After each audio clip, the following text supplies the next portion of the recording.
Искаме всяко ново начало да бъде успешно. Затова ще започнем и с една такава личност. Спокойно можем да го наречем човекът всичко, защото той е правил какво ли не и то добре. Ако вие искате да научите как да станете успешни, останете до края, защото това е вашият човек. Уважаеми тинейджери, представям ви Михаил Стефанов.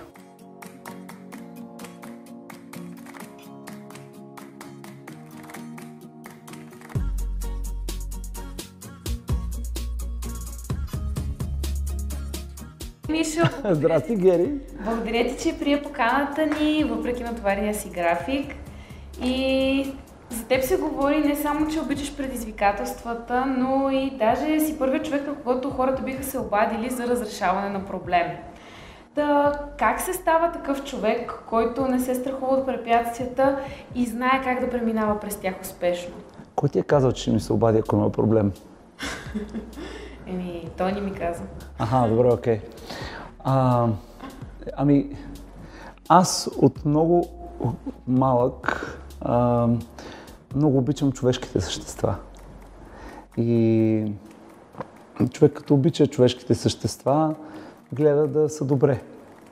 И когато това нещо се превърне в стремеж и в навик, хората около тебе да са добре, в един момент те се успокояват, осъзнават, че могат да ти имат доверие до някаква степен и им става добре, като си наоколо. И ако наистина ми звънят някакви хора с проблеми, най-вероятно това е една от причините. Не е особено трудно да се стане такъв човек. Не разбирам защо някой би искал да стане такъв човек, на който другите да му звънят, за да им решава проблемите. Но това е по-скоро за мен е част от отговорността, отколкото част от ексайтмента на това да съм който съм. Добре, а как би станал човек, който да преминава лесно през препятствията? Какъв съвет може да дадеш? Как да преминаваш лесно през препятствията е голям въпрос. Аз лично смятам, че препятствията по принцип, по дизайн, Гери, не са нещо, през което трябва да се преминава лесно. Смятам, че идеята на препятствията е да са трудни. Разбирам въпроса, но ми се струва, че нашето поколение, нашия свят сякаш иска лесно да минава нещата, а пък колкото повече остарявам, за съжаление това е необратим процес, се оказа, толкова повече осъзнавам, че в май по-трудните неща е по-хубавото. И в този смисъл около мен младите хора се опитвам някакси да ги вдъхновя, че истински трудните неща най-вероятно ще са онези, които истински ще си струват. И затова човек в един момент може да се научи да приема факта, че е трудно и да стиска зъби до край, което е началото, може би в един момент да ни стане малко по-приятно, докато имаме препятствия. За мен всичко обаче започна с идеята за това, че препятствието не задължително е нещо лошо. Напротив, то е много важна част от пътя ми, която идва да ме научи. И за мен големия въпрос е, като дойде препятствието, трудността, както искаш да го наречем, големия въпрос е като си вътре, как реагираш. Дали започваш да си кажеш, защо не ми е лесно, как не ми е лесно, което се нарича самосъжаление и е възможно най-глупавата реакция на трудност. Или като си вътре си кажеш, трудно е, ама нещо ще науча, нещо ще придобия, нещо някак ще израсна. И си кажеш, трудно е, ама няма да се предам. Това на чист български език се нарича резилиенс или устойчивост. И това е едно от ключовите умения, които са необходими на един човек, за да може да се справи с нещото, дето му викаме живот. Супер! Да, това е много полезен съвет. И също сега в тази сфера, докато си говорим за проблеми като цяло, кои са основните проблеми, които трябва да преодолее тинейджера, за да бъде успешен и как едва ли не би могъл да се справи с тях? Може ли да задам на водещата въпрос? Разбира се. Какво е да си успешен? Да си успешен, да постигнеш целите, които си поставил. Има ли шанс целите, които си поставил, да са сбъркани, счупени и така нататък? Има как. въпросите ти ги задавам не за друго, а защото много често, когато хората кажат как да бъда успешен, те влагат някакво много конкретно тяхно си собствено значение в тая дума.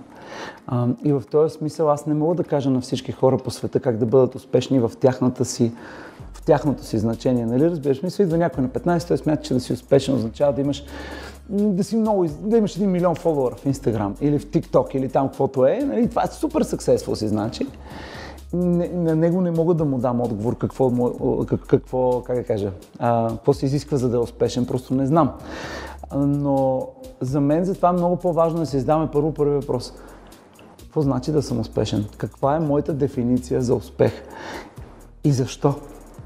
И когато започнем този въпрос да си задаваме, изведнъж започваме да разбираме, че ние имаме доста шарени определения за успеха и той не винаги са ни много ясни.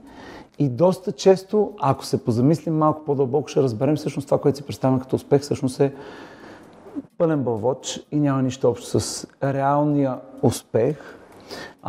По тая причина, за мен, моите принципи и начин, по който аз живея, са няколко простички неща. Първото от които е, че вярата ми в Бога през годините ме научи, че едно от най-ключовите неща е смирението ни. Тоест, колкото и нависоко да се качваш, да се бориш активно, да не се надуеш и да не се сравняваш и да се смяташ за по-добър от другите. Това е ключово, защото то ти помага да не се заслепиш от собственото си его, защото слепия човек, нали, знаеш, че лесно се пребива. Второто нещо, което се научих през годините е никога да не позволявам да бездействам. Като казвам бездействам, нямам предвид да не си почивам, а имам предвид да губя големи отрязъци от време за неща, които нямат полза или ефект от тях, някакъв положителен.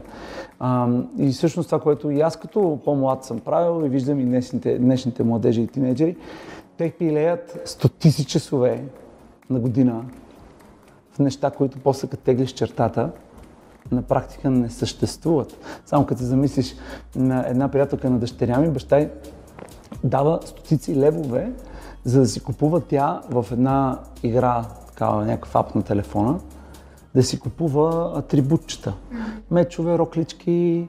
Тоест, той дава стотици реални пари, изкарани с неговия труд, усилия и така нататък, за да може тя да си купи нещо, което на практика не съществува.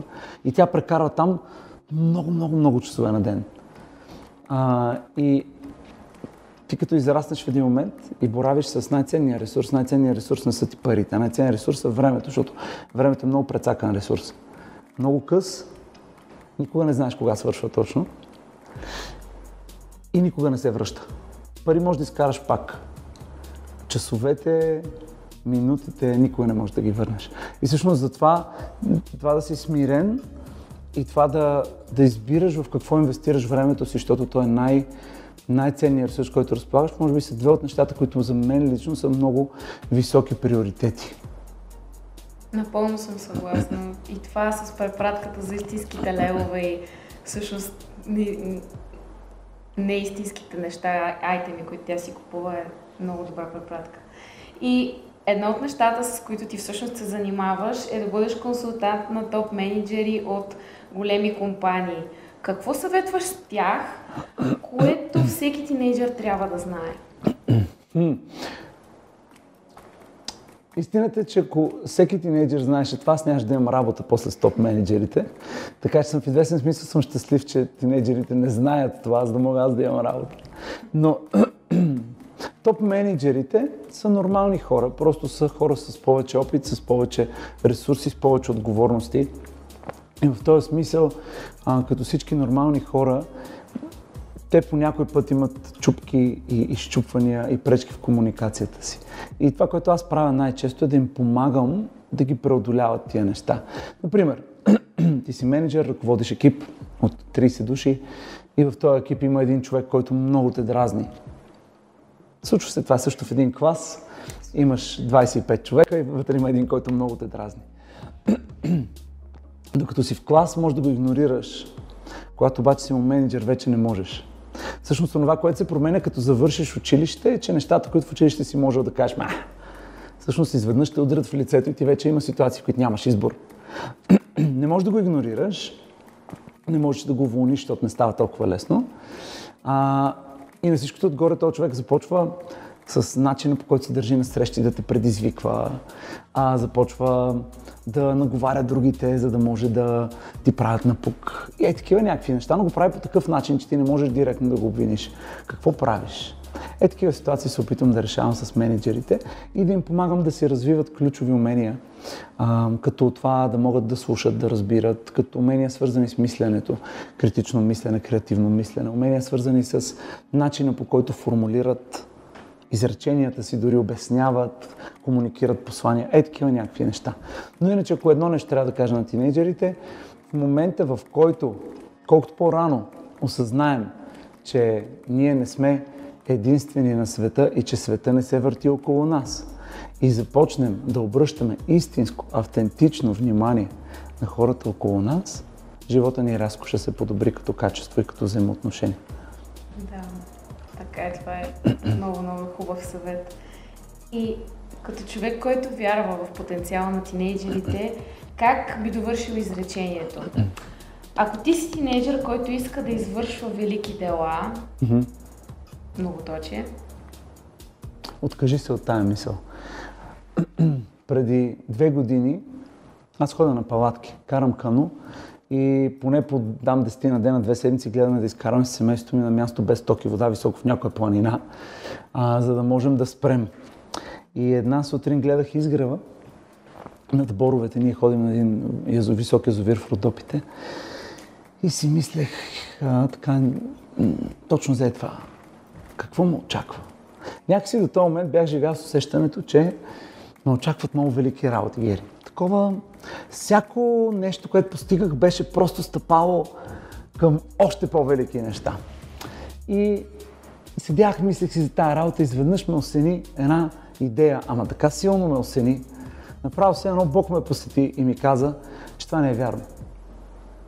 И аз изведнъж съзнах, че най-вероятно в живота си аз няма да извърша велики дела, поне не и такива, каквито си ги представях. Това толкова силно ме нарани и фрустрира, защото аз си мислех, че аз бях сигурен, разбираш ли? Бях сигурен, че съм роден за велики дела. Изведнъж съзнах, че това не е така. И това много ме шокира, защото осъзнах, че пък един от най-големите ми страхове е бил, че ще живея обикновен живот. Живот, който няма да остави следа. Каквото и да значи това. Но това са някакви много дълбоки неща. И осъзнах всъщност, че от тинейджър аз съм се набълточил с тая идея, че най-вероятно съм приготвен за велики дела. Статистиката сочи, че най-вероятно не съм. И в този смисъл, ако някога ще направим нещо значимо, аз лично смятам, че има само един начин това евентуално да се случи. И това е да приемем днес факта, че днес, в днешния ден, нашия свят, колкото и да е малък той, ние все имаме семейство или училище или приятели, имаме едни 10 човека около нас, които формират нашия най-близък свят. Ако ние днес не правим така, че този свят и тези хора да са малко по-добре, утре няма да сме по-велики от днес. И в този смисъл в християнството особено влиянието не се мери през тълпи и величието не се мери през брой лайкове или размер на твоето служение, бизнес, каквото и да е. Ние знаем, че етиката на християнското царство е обърната с главата надолу и знаем, че Бог използва малките неща, за да посрами големите, глупавите, за да посрами мъдрите и всички уния хора от учениците на Христос, които се опитваха да кажат кой ще е най-велики, ще седи до Него, Христос им каза, извинете, но най-вероятно няма да сте вие. Защото, каза той, трябва да станете слуги, трябва да обърнете всичко с главата надолу. И ако искате да сте велики в небесното царство, трябва да станете най-малки на земята. Тоест, като ви погледне някой да не си каза, вау, какъв велик човек, а даже да не ви забелязва. И тогава може да имате шанс за истинско величие. Това е особеното на християнството. Младите хора днес живеем в една много интересна епоха, особено на Запад, в Америка, но това идва и насам, защото глобализацията, тя си работи. Ние вече сме граждани на едно глобално село. с американски привкус на хип-хоп и чалга. И всъщност младите хора на Запад те живеят в така наречения Age of Entitlement. На български език това е нещо като епохата на привилегироваността. Тоест, всеки от тях смята, че е център на света и че е роден за велики неща.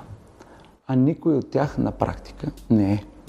Колкото по-скоро осъзнаем това, толкова повече самозаблудата, че сме велики или че ще бъдем някой ден велики и че видиш ли Бог е писал човешката история само за да може ние да се пръкнем в нея, ще се махне и когато тя се махне, ще можем да бъдем наистина свободни, спокойни и да се фокусираме върху ежедневното обгрижване на нашия малък свят. Това е онова, което Библията казва, ако си верен в малкото, ще получиш повече. А ние сме трънчили поглед в повечето до такава степен, в някакъв бъдещ момент, когато то ще дойде, че забравяме, че за да дойде то, ние днес всъщност трябва да се грижим за малкото парче земя, което ни е отредено. Изключително смиряващи думи, бих казала, и много полезни. Имаше нужда да бъдат чути за младите, за всички, и за мен включително. Благодаря ти много за страхотното интервю и преди изцяло да ти дам думата, ще споделиш ли коя история си избрал и защо?